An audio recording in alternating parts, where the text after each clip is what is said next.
Piodalan atau odalan dapat diartikan sebagai perayaan hari jadi tempat suci. Upacara piodalan merupakan kewajiban karma atau balasan desa dalam rangka membayar hutang ke hadapan Ida Sang Hyang Widiwasa beserta seluruh manifestasinya yang dilaksanakan di Pura Kayangan desa. Piodalan ini terbagi menjadi dua, yaitu pertama, piodalan alit atau yang biasa orang Hindu sebut nyanang. Yang kedua, piodalan ageng.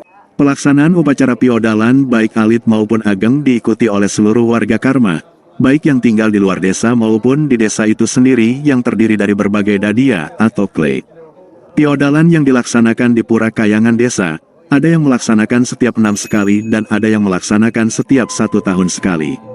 Tujuan dari upacara piodalan adalah untuk mewujudkan kehidupan yang harmonis dan sejahtera lahir batin dalam masyarakat Hindu.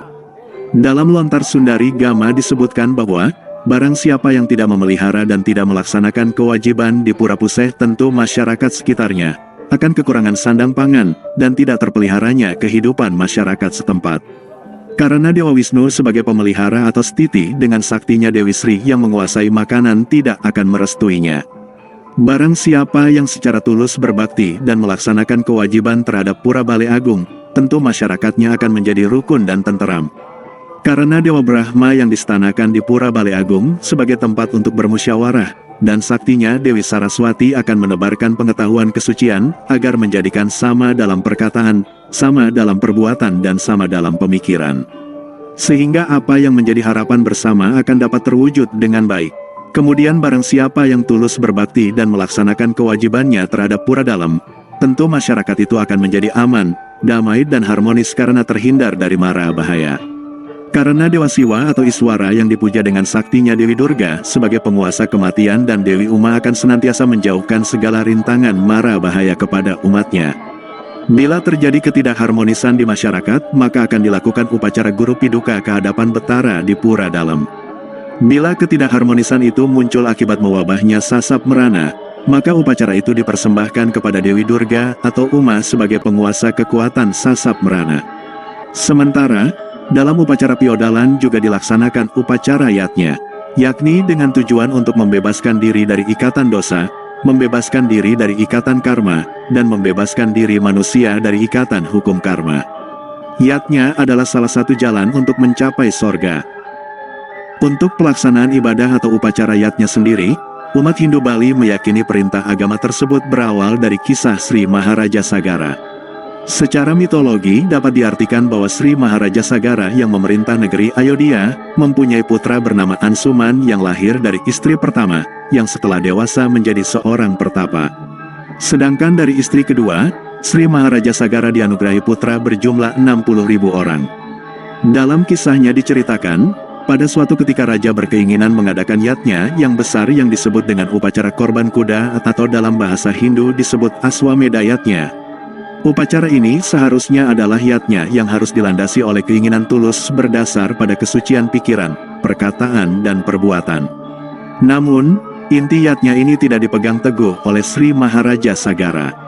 Ia mengadakan Aswamedha yatnya dengan dilandasi sifat egois secara individual, hanya ingin mendapatkan ketenaran pribadi dan pamer kekuasaan.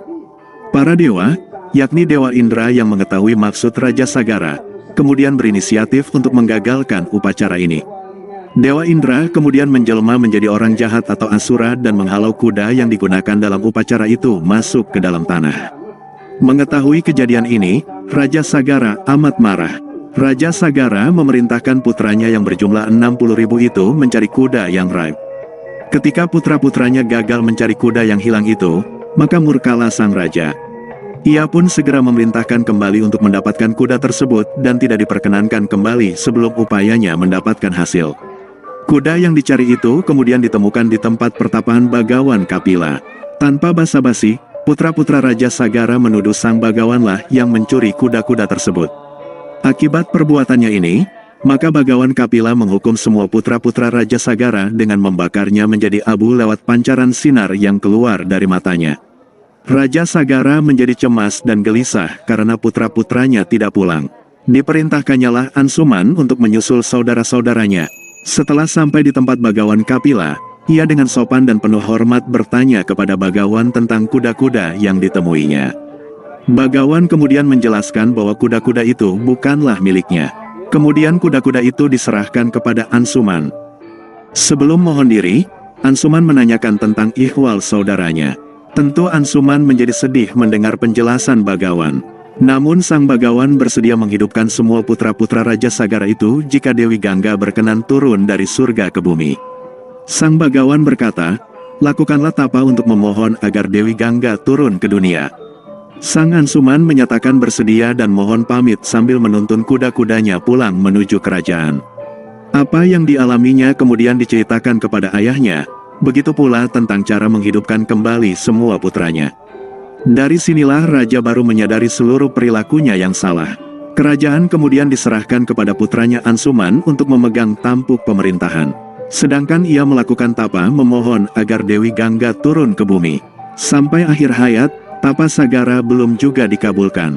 Tapa kemudian dilanjutkan oleh Ansuman, namun belum juga dikabulkan. Begitu pula dengan putra Ansuman yang bernama Dilipa juga belum berhasil.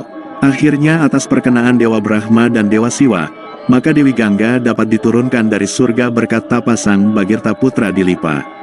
Karena derasnya aliran dari Gangga tersebut, maka Dewa Siwa menahannya sehingga alirannya menjadi tercerai-berai menjadi aliran besar dan kecil yang kemudian dikenal dengan Astatirta, yang diantaranya terdiri atas Yamuna dan Saraswati.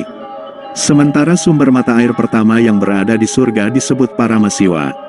Menyimak isi cerita tersebut di atas, secara implisit tersirat fungsi penyucian terhadap alam semesta melalui yatnya. Bahwa yatnya bukan hanya sebuah pengorbanan bakti yang berwujud secara konkret, berupa hal-hal secara fisikal semata, seperti yang dilakukan oleh Raja Sagara yang hendak melakukan Aswamedha yatnya.